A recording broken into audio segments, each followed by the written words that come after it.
tapi saya ingin membagikan mengenai sesuatu yang saya selama 15 tahun sebagai orang Kristen tuh nggak pernah dengar. Jangan diketawain ya, tapi emang saya nggak pernah dengar. Selama ini kita mendengar mengenai pertolongan Tuhan itu mengenai kasih karunia, mengenai perkenanan, grace and favor. Banyak kan itu yang selalu disebut oleh para pendeta adalah grace, favor, grace, favor. Tapi sekitar 2 bulan yang lalu, karena saya bergerak di bidang pujian penyembahan, emang Tuhan sering berbicara itu melalui pujian penyembahan. Jadi tiba-tiba banyak lagu tuh keluar di hati. Ada satu lagu itu keluar di hati saya mengenai yang mulutku penuh dengan pujian.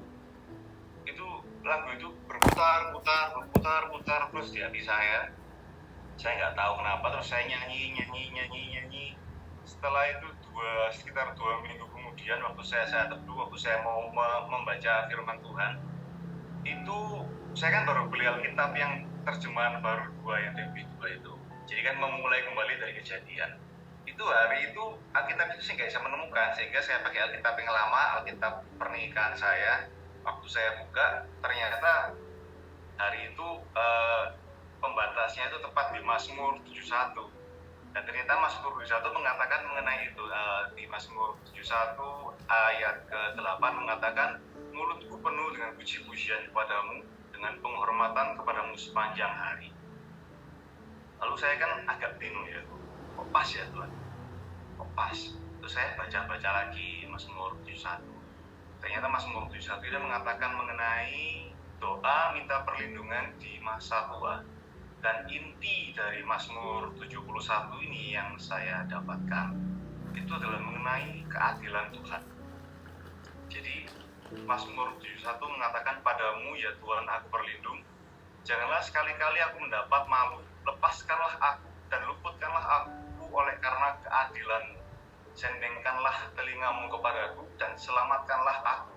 Di sana saya agak bingung, kenapa kok ngomongin keadilan Tuhan? Kenapa kok minta perlindungan di masa Tuhan itu mengatakan mengenai keadilan? Sana saya nggak terdidik, karena saya nggak pernah mendengarkan mengenai keadilan Tuhan. Selama ini saya ajarkan setiap kali kita butuh sesuatu, karena kita butuh pertolongan Tuhan, kita butuh apa, itu selalu kita mengharapkan belas kasihan Tuhan, kita mengharapkan Tuhan, ya kita cuma menolong kami karena kasih karuniamu, percaya Tuhan pasti menolong kami karena Tuhan itu baik, karena Tuhan itu setia. Tapi di sini mengatakan Tuhan itu adil. Jadi Tuhan itu adil berarti kita memiliki harapan. Kita memiliki harapan dalam artian selama ini kita saat hari-hari ini mungkin ada kita mengalami banyak masalah ya, karena hari-hari ini memang agak berat. Bahkan saya melihat rumah sakit itu penuh sekarang IGD di mana-mana pun. Kita mungkin sering kalau kita hanya terpaku pada kasih karunia, kita sering tuh bingung, Tuhan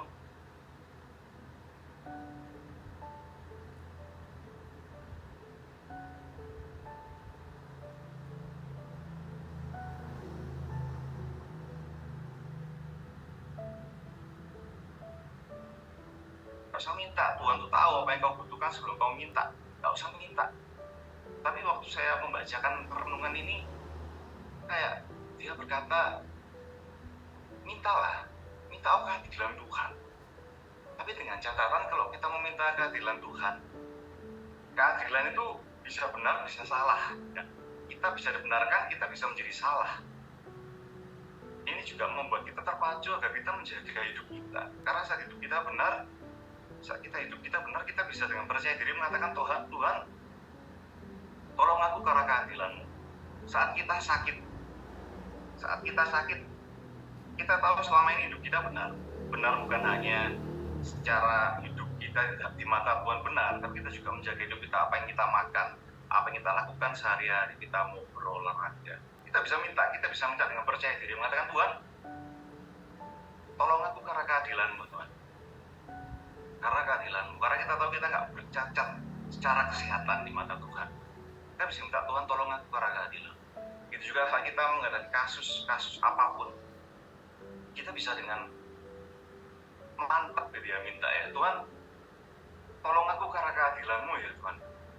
Permasalahanku hari ini datang, Aku tahu bukan karena kesalahanku, bukan karena aku yang berbuat salah, bukan karena dosa yang aku lakukan sehingga permasalahan ini terjadi. Tolong aku karena keadilan-Mu ya Tuhan. Hal ini membuat saya semakin mantap ya, mantap dalam artian untuk hidup benar.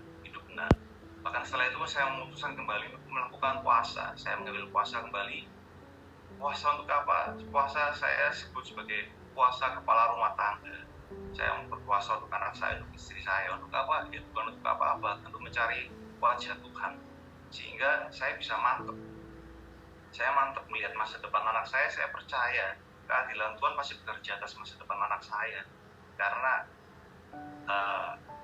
saya hidup benar, saya mewakili anak saya hidup benar di hadapan Tuhan. Saya percaya, saya mau minta Tuhan keadilan-Mu jaga anak.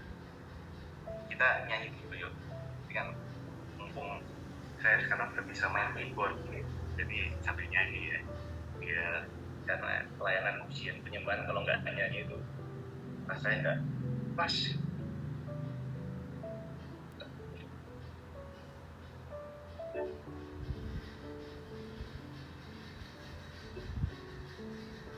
Yesus Tuhan, Kau benar,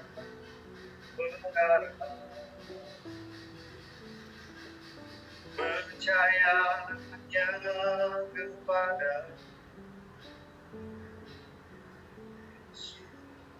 salah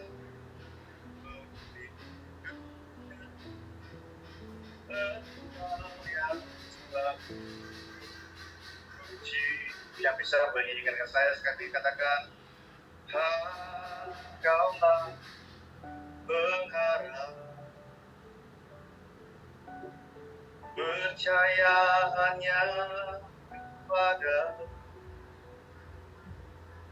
Yesus saja berlindung, Engkau yang selalu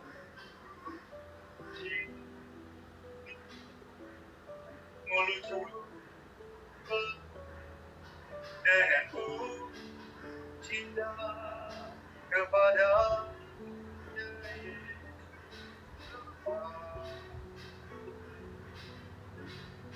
sepanjang hari beri penghormatan kepada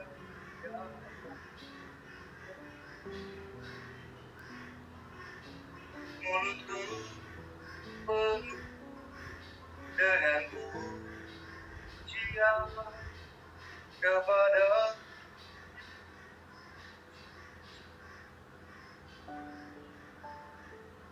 panjang hari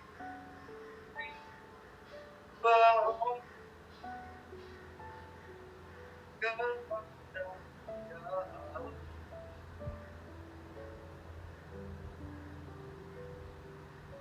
Amin. Jadi saya ingin bersaksi mengenai beberapa sini tahu saya menjual rumah saya yang setelah 1 tahun laku di tahun lalu. Itu pun setelah saya renungkan hari-hari ini itu juga adalah mengenai keadilan Tuhan.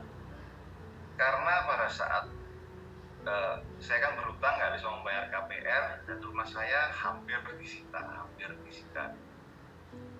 Saya percaya karena sebelum semua ini terjadi Tuhan sudah ngomong bahwa aku akan melewatkanmu ke seberang, melewati badai dalam kondisi kering. Tuhan sudah ngomong. Juga di tengah-tengah permasalahan Tuhan sudah ngomong, bukan manusia tapi aku Allah. Seperti aku yang telah menyelesaikan pembangunan gerejamu, aku juga yang akan menolong kamu. Tuhan sudah ngomong seperti itu. Tapi saya nggak tahu harus seperti apa. Seringkali kita saat dalam masalah itu kita mencari jalan keluar yang ditawarkan oleh manusia, dan seringkali jalan keluar itu nggak sesuai dengan firman Tuhan. Jadi waktu rumah saya hampir disita, ada seorang teman saya, seorang pendoa yang nggak tahu profetik atau diprofetkan ya. Tapi hari ini mungkin saya merasa diprofetkan karena emang hidupnya saat ini dalam kondisi yang abu-abu. Dia sendiri mengatakan pelayananku sekarang di daerah yang abu-abu. Saya nggak ngerti apa bisa melayani seperti itu, tapi hari itu tiba-tiba dia menghubungi saya waktu saya bingung, ngomong, bro, aku kok tiba-tiba keinget kamu. Terus saya sih seneng ya, karena teman saya pendoa. Oh iya, saya ketemu. Lalu kita ketemu, ngomong-ngomong, saya menceritakan permasalahan saya. Dia memberikan solusi, karena dia dulu bekerja di dunia hitam. Dia jadi memiliki banyak jalan keluar yang emang warnanya nggak putih. Jadi dia menawarkan seperti ini. Katakanlah hari itu saya mau menjual rumah saya, ngomong 3M lah ya, ngomong 3M. Dia menawarkan seperti ini, gini aja, aku tak ngambil kredit, rumahmu tak beli 2,5 M, dengan jalan belakang karena dia kenal orang bank, tak beli 2,5 M. Nah terus,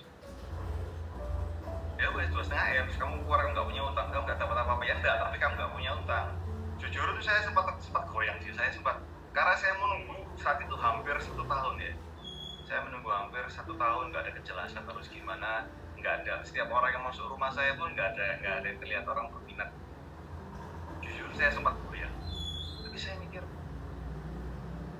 Tuhan kalau ini tak ambil, kalau ini tak iyakan, karena saya masih muda, saya bisa bekerja. Terus saya mikir, Tuhan, tapi kalau ini tak ambil, tak iyakan, hidup nggak bisa jadi kesaksian, Tuhan. Kalau saya tanya orang, saya nggak bisa jawab, ya Tuhan tolong saya. Saya ngomong ya Tuhan tolong saya karena teman saya yang beli dengan cara seperti ini kan nggak menjadi kesaksian. Akhirnya singkat cerita saya tolak itu pun sampai rumah agak gedun karena ya emang jalan keluarnya belum kelihatan. Lalu berjalan lagi 1 bulan, semakin dekat dengan mau disetor sama bank, SP1 keluar, SP2 keluar, SP3 keluar. Saat SP3 keluar ini, sekali lagi orang ini menawarkan, gini aja bro, kamu tak kenal sama orangnya bang, dari jalan belakang aja, gini. Nah, cara pintas ya, yang kita suka sejarah Indonesia ya, itu cara pintas itu kan enak. Tapi sekali lagi saya mikir, kalau kita ambil, ya saya bebas dari utang saya bisa menata kembali hidup saya. Bisa mikir, Tuhan aku tuh pingin hidupku itu ada sih tak saksi ada sih pingin tak saksikan. Aku nggak mau hidup begini tapi ada kesaksian dari. Akhirnya saya tolak kembali itu, dia pun sering menghubungi saya karena dia kenal sama orang bank. Ya nggak tahu ini beneran atau enggak ya, tapi katanya orang bank sudah ngomong, sudah ini rumah saya ada yang udah diincar sama orang bank lah, karena emang bisa dibilang dijualnya itu saat itu kan under value buat mereka. Saya sempat goyang. Tapi sekali lagi saya mikir, Tuhan ingatkan saya bahwa Tuhan sudah ngomong bahwa bukan manusia, tapi aku Tuhan. Seperti aku telah menyelesaikan pembangunan gereja, aku juga akan menolong. Terus di akhir kata-kata itu nolong Tuhan, bukan manusia tapi aku. Dari sana saya mikir, enggak saya ambil. Dan puji Tuhan, rumah saya laku dengan harga yang baik, dan hari ini saya bisa bersaksi bahwa Tuhanku itu baik, dan memang keadilan Tuhan itu nyata. Karena hari-hari itu saya, sekali lagi bukan karena kuat gagah saya, tapi memang hari-hari itu saya, setiap hari saya berpuasa selama 6 bulan. Berat badan saya turun 15 kilo. Saya menyembah Tuhan pagi, siang, sore, malam. Saya merenungkan firman Tuhan, saya baca Alkitab. Sehingga mungkin saya bisa memohon keadilan Tuhan. Dan memang hari itu keadilan Tuhan datang, pertolongan Tuhan datang, dan saya diselamatkan. Tapi sekali lagi saya ingin menekankan, kita harus berhati-hati ya. Kita cerita sama siapa, kita tanya jalan keluar itu sama siapa. Karena yang memberi solusi hari itu seorang pendoa, teman saya sendiri, seorang pendoa yang kemarin waktu dia mendapatkan sesuatu tentang seseorang itu selalu benar. Memang terjadi seperti itu. Tapi karena Tuhan sudah memberikan saya arahan sebelumnya, jadi saya tahu bahwa oh enggak bukan manusia tapi Tuhan. Juga mengenai keadilan ini, saya ingin menyaksikan mengenai yang dialami oleh kakak ipar saya, Frankie Kuncoro. Dia juga membuat hidup saya semakin yakin kalau Tuhan itu sudah, kalau emang Tuhan yang mau angkat, kalau emang Tuhan yang mau tolong, kita nggak usah khawatir mengenai apapun. Jadi singkat cerita, Ko Kiki ini dulu saat dia mendirikan sebuah gerakan yang namanya Unlimited Worship, di mana dia mengajari pelayan-pelayan Tuhan untuk mengimprove skill mereka dalam pujian penyembahan.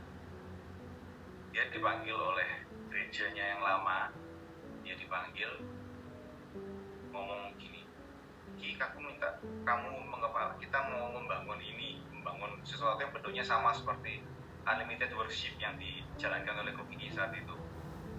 Kita ingin kamu jadi kepalanya ini, tapi kamu harus meninggalkan Unlimited Worship, tapi kamu bantu di gereja. Ko Kiki jawab ini, aku sudah punya ini, aku ingin berkati orang di sini, aku tidak bisa kalau ngambil itu. Singkat cerita, dari sana setelah dia menolak, semua pelayanannya di-cut, semua jadwalnya di-cut, nggak ada pelayanan di gereja itu sama sekali. Lalu nggak sampai situ, dia tetap setia menjalankan Unlimited Worship. Lalu COVID datang selama 2 tahun karena dia memutuskan hidupnya sebagai hamba Tuhan. Maka hidupnya memang pure dari melayani, 100% melayani. Tapi karena COVID, dia nggak bisa melayani, nggak ada undangan sama sekali kan. Karena saya itu kan gereja juga kembang kempis ya. Tapi hari itu saya melihat keadilan Tuhan itu memang terjadi. Cici saya istrinya Ko Kiki itu nggak pernah berjualan makanan, tapi hari itu tiba-tiba dia memutuskan dia membuat roti, dia membuat cake, didekor, dan entah bagaimana caranya booming. Sesuatu yang booming di zaman COVID itu kan sesuatu yang wow ya. Kalau bukan Tuhan siapa lagi? Karena hari itu mereka harus membayar cicilan rumah, karena mereka pindah ke Jakarta, mereka mengambil cicilan rumah dengan penghasilan 0. Ya ternyata Tuhan cukupkan. Saat Ko Kiki nggak ada penghasilan sama sekali, penghasilannya 0. Tiba-tiba cici saya membuka ini dan cicilan rumah terbayar, anak bisa sekolah, mereka berhidup dengan baik. Nggak sampai sana, setelah COVID selesai, sekarang kita bisa melihat Ko Kiki dipakai luar biasa, sangat luar biasa. Bahkan akhirnya gereja tersebut, gereja lamanya pun mengundangnya kembali setelah di-cut dulu itu, akhirnya sekarang mengundangnya kembali. Nanti dia akan melayani di gereja tersebut tahun ini, tapi masih akhir-akhir tahun karena jadwalnya tahun ini sudah penuh. Jadi saya melihat Tuhan itu adil, sangat. Jadi apapun permasalahan kita hari ini, apapun, selama kita hidup benar di hadapan Tuhan itu adil, dan keadilannya itu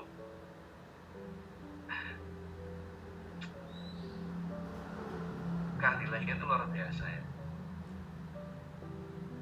Seperti yang dialami oleh Daud di Mazmur 7 mengatakan, nyanyian ratapan Daud yang dinyanyikan untuk Tuhan karena Kush orang Benyamin itu.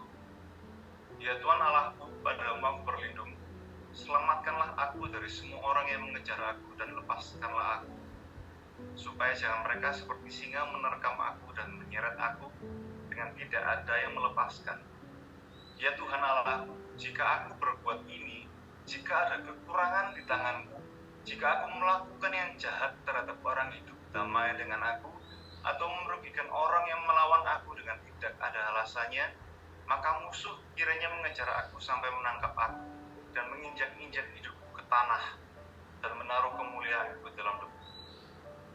Bangkitlah Tuhan dalam murka-Mu, berdirilah menghadapi geram orang-orang yang melawan aku. Bangunlah untukku di Ya Engkau yang telah memerintahkan penghakiman, biarlah bangsa-bangsa berkumpul mengelilingi Engkau dan bertahta di atas mereka di tempat yang tinggi. Tuhan mengadili bangsa-bangsa. Hakimilah aku Tuhan, apakah benar dan apakah aku tulus ikhlas. Mazmur 7 ini mengatakan bercerita waktu yang Daud diejek sama Simei. Simei kan ngomong di 2 Samuel 16 ayat 6 mengatakan, Simei melempari Daud dan pegawai-pegawainya dengan batu. Meskipun Daud dikelilingi oleh anak buahnya dan para perwiranya, Simei mengutukinya dengan kata-kata, pergi, membunuh, penjahat.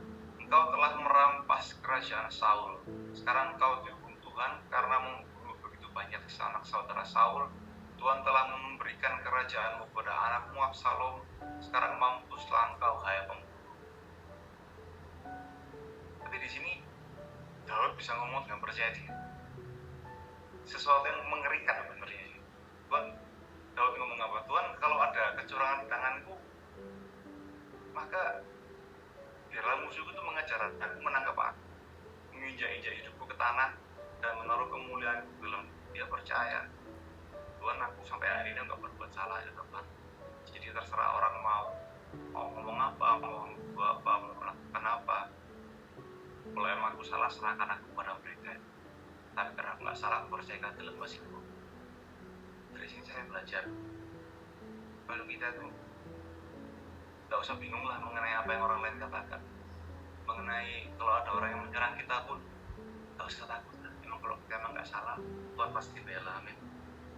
Dan satu lagi ya, waktu saya menyiapkan ini, saya nggak tahu ya apa profetik beneran atau profet-profetan seperti teman saya ya. Waktu saya mencari mengenai keadilan di firman Tuhan, itu kok tiba-tiba muncul di Mazmur 31. Kan saya cari kan keadilan. Kalau Quran dan Mazmur 31, di Mazmur 31 dikatakan, untuk memimpin Tuhan, Mazmur Daud, padamu Tuhan aku berlindung, janganlah sekali-kali aku mendapat maaf, luputkanlah aku oleh karena keadilan. Saya menyiapkan ini, waktu saya membaca ini, saya baca sampai bawah, itu ada satu ayat yang melompat di hati saya. Gini, waktu ayat 7 mengatakan, engkau benci kepada orang-orang yang memuja berhala yang sia-sia, tapi aku percaya kepada Tuhan. Itu ada satu kata melompat di hati saya, yaitu gomia atau minta tolong pada orang pintar. Entah itu kayak melihat wajah, melihat nasib kita dari garis tangan, kayak melihat wajah hoki. Gak tahu, satu kata ini kok melompat di hati saya. Itu kata yang tidak pernah saya pakai. Yang pakai kata-kata ini biasanya paling cuma mama saya, orang kata saya menggunakan kata-kata gomia. Tapi satu kata ini kok muncul keluar di hati saya. Nggak tahu kalau emang di sini ada yang hari-hari ini masih percaya hal-hal seperti ini ya.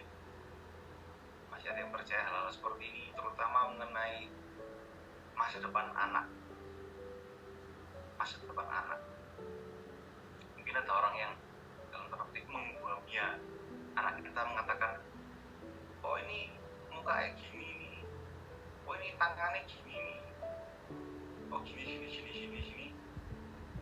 Saya katakan hari ini ya, karena Tuhan yang taruh di hati saya, Tuhan itu adil. Dan tadi juga saya sempat ketemu, tapi saya nggak saya catat tadi. Ada satu ayat juga mengatakan keadilan Tuhan itu mempersiapkan bangsa yang akan lahir. Jadi keadilan Tuhan yang kamu pelihara di hidupmu hari ini, itu juga akan mempengaruhi hidup anak keturunanmu kelak. Bukan gomia, bukan garis tangan mereka, bukan apapun yang dikatakan orang yang sok pintar itu kepada Anda. Jadi jangan khawatir ya mengenai masa depan anak-anakmu, keturunanmu. Jangan khawatir, selama kita hidup benar di hadapan Tuhan, keadilan Tuhan itu pasti turun. Tuhan itu adil. Tuhan itu melihat masa depan anak kita itu aman dalam tangan Tuhan. Dan saya percaya anak saya pun masa depannya gembira bersama Tuhan. Amin. Saya mau tutup dengan satu ayat di Mazmur 11 ayatnya yang ke-7 mengatakan, sebab Tuhan adalah adil dan Ia mengasihi keadilan. Orang yang tulus akan memandang wajah-wajahnya. Saya percaya mau seberat apapun kondisi hari ini ya,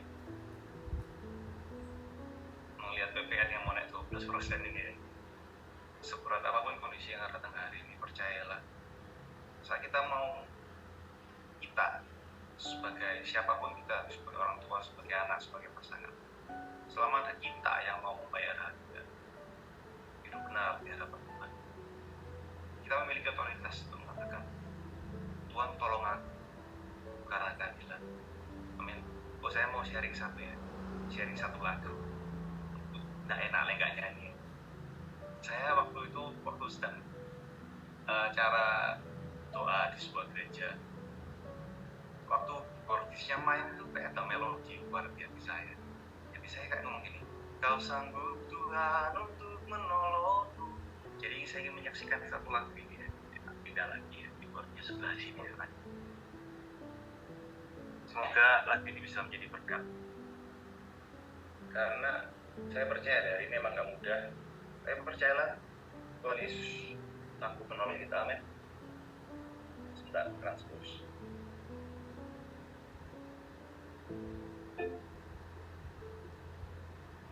Kau sanggup Tuhan untuk menolong. Tiada Ustaz,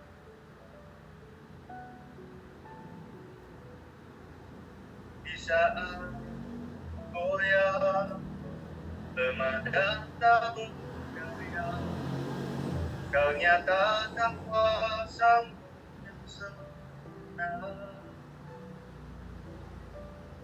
Kau sanggup Tuhan untuk menolong. Tiada yang sedang di saat goyah lemah dan tak berdaya, Kau nyatakan kuasa yang sebenar. Sekarang datang berserah hanya pada percaya rancangan damai sejahtera. Tuangkan suara berserah dan menyembah Yesus Tuhan Raja. Sekarang bangga berserah hanya pada percaya rancangan damai sejahtera. Bangga suara bersorak muliakan pertolongan hanya Dia.